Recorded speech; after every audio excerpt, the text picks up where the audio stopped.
তো যশোরের প্রোগ্রামের এক ভিডিওর পেছনে আমাদের কিছু দিনী ভাইরা 6 বছর আগের এক অডিও ব্যাকগ্রাউন্ডে জুড়ে দিয়ে বিভ্রান্তি ছড়ানোর জন্য সোশ্যাল মিডিয়াতে ছড়িয়ে দিয়েছে।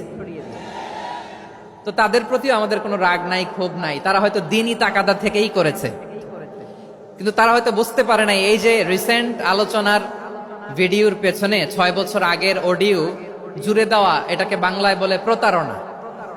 কি বলে? প্রতারণা, ধোঁকাবাজি। এখনকার আলোচনার ভিডিও আর ব্যাকগ্রাউন্ডে এডিট করে লাগিয়েছে 6 বছর আগের অডিও।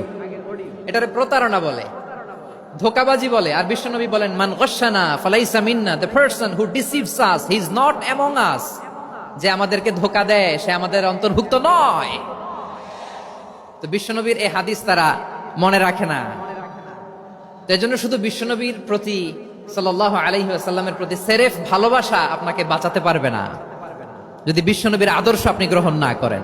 তার জলজান্ত প্রমাণ আবু তালেব বিশ্বনবীকে অনেক ভালোবেসেছেন আলাইহিস সালাতু ওয়াসসালাম। পলিটিক্যাল শেল্টার, ফিনান্সিয়াল শেল্টার, সব ধরনের শেল্টার তিনি দিয়েছেন, কিন্তু বিশ্বনবীর আদর্শ মানেন নাই।